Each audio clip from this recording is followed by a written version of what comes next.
시청자 여러분 안녕하십니까? 김동수입니다. 여러분들 저 세계 3대 투자가 하면 여러분들 아시죠? 워린 버핏, 조지 소로스, 그리고 짐 로저스인데요. 짐 로저스 홀딩 회장이 일본에 경고 메시지를 보내 화제가 되고 있습니다. 일본의 경제 주간지인 동양경제에 따르면 짐 로저스는 지난 10일 도쿄, 교토, 오사카 등에서 순회 강연을 갖고 일본이 2020년 도쿄 올림픽 이후에 쇠퇴할 것이라고 밝혔습니다. 2020년 하계 올림픽은 2020년 7월 24일부터 8월 9일까지 일본의 도쿄에서 개최될 예정인데요. 1964년도에 도쿄 올림픽이 열린 지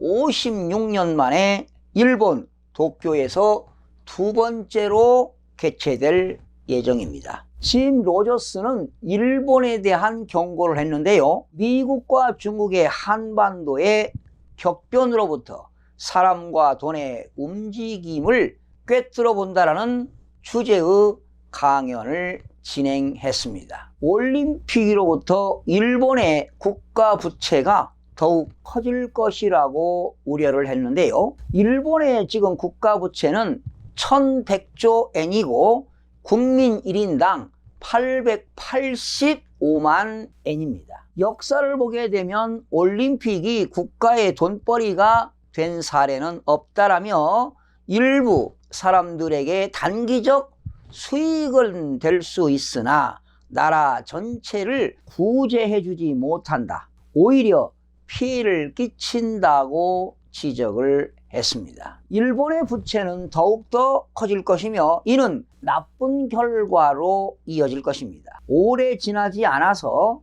올림픽의 피해가 일본을 침식할 것이라고 전망을 했습니다. 이미 엉뚱한 돈이 여기저기서 샜습니다. 국제올림픽위원회 IOC는 폭염을 이유로 마라톤과 경보를 삿포로 이전 개최를 발표했습니다. 이로 인해 도쿄도는 마라톤 코스의 도로를 새로 포장하느라 쓴 300억 엔을 허공에 날린 셈이 됐습니다. 삿포로 또한 마라톤 코스를 새로 개발해야 하는데 이 돈은 국가 채무로 이어질 수밖에 없는 상황입니다. 로저스는 일본 젊은이들이 패기를 보여주지 않는 점도 지적을 했습니다. 로저스는 내가 일본 젊은이라면 이런 현실에 강하게 분노하고 불안으로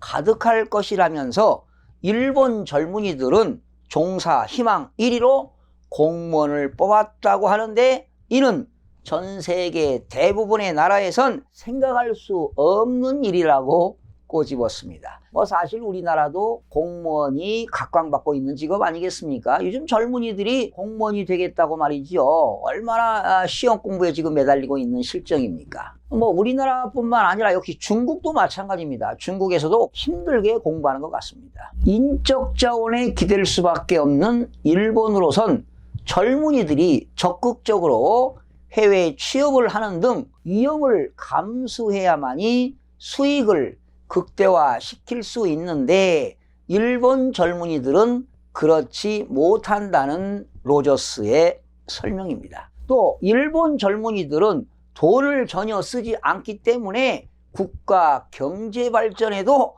악순환이 이어진다고 진단했습니다. 역시 일본 젊은이들은 부모를 의지하는 또 캥거루족이 유행한다고 하잖아요. 그리고 젊은이들이 말이죠. 취업을 하지 않는 젊은이들은 집에 틀어박혀서 말이죠. 두문불출한다고 하는데 역시 짐 로저스가 잘 지적을 한 것 같습니다. 로저스는 2017년 11월 미국의 한 투자 정보 프로그램에 출연해서 내가 10살 일본인이라면 AK-47 자동소총을 구입하거나 이 나라를 떠나는 걸 선택하겠다고 발언을 해 충격을 안겼습니다. 일본에는 희망이 없다는 걸 극단적으로 예상하는 것입니다. 로저스는 그 방송 이후 내 발언이 큰 화제가 됐는데 그건 미래 일본 사회를 응시한 것이라면서 이대로라면 지금 일본 아이들의 생활 수준은 더욱더 떨어질 거라고 했습니다. 사실 일본은 세계적으로 초고령 사회에 진입한 국가이기도 합니다. 로저스는 일본의 미래를 매우 암담하게 전망합니다. 그는 30년 후 일본에선 지금보다 많은 범죄가 일어날 거라고 예상도 했습니다. 현대 일본인들이 미래 사회로 넘긴 청구서를 지불할 단계가 되면 국민 전체가 불안을 느낄 것입니다. 50년 후에는 일본 정부에 대한 반란이 일어날 가능성도 있다고 전했습니다. 사회 불안은 범죄와 폭동, 혁명이라는 형태로 나타난다고 했습니다. 그러면서 일본인들은 다르다. 폭동은 일어나지 않는다고 말할지 모르지만 그것은 역사상 모든 나라에서 일어나는 사회 현상이라고 언급을 했습니다. 지난 1942년 미국 엘라베마 주에서 태어난 로저스는 미국 에일대와 영국 옥스퍼드 대학에서 공부한 뒤 월가에 뛰어들었습니다. 1973년 조지 소로스와 퀀텀 펀드를 설립해 10년 만에 4,200%라는 경이적인 수익률을 내면서 세계 3대 투자자로 이름을 알렸습니다. 37살 때 은퇴한 그는 2017년 내셔널 리뷰와 인터뷰를 하면서 한국으로 이주하라고 조언해 눈길을 끌기도 했습니다. 통일 한국이야말로 미래에 주목받는 곳이 될 것이니 한국에 있어야 부자가 될 가능성이 크다고 전망을 한 것입니다. 아시아 시대의 도래를 내다본 그는 한국과 중국을 호평하는 대신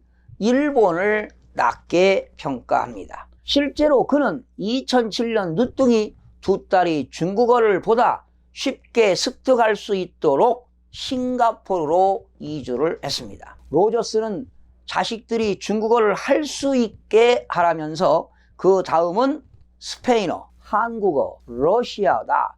일본어는 쇠퇴하는 언어이므로 목록에 없다라고도 했습니다. 앞서 로저스는 지난 10월 일본 정부의 소비세율 인상 정책에 대해 비관적인 입장을 표한 바 있습니다. 아울러 일본의 장기 채무 증가가 이어지는 것과 관련 아베 정부의 대처가 잘못됐다고 지적하기도 했습니다. 2018년 가을 인구 감소를 이유로 주식 등 일본과 관련한 모든 자산을 팔아치운 그는 아베노믹스가 지속하는 한 일본에 대한 투자는 없다고 단언했습니다. 시청해주신 여러분 대단히 고맙습니다. 열심히 하겠습니다. 내일 아침에 찾아뵙겠습니다. 고맙습니다.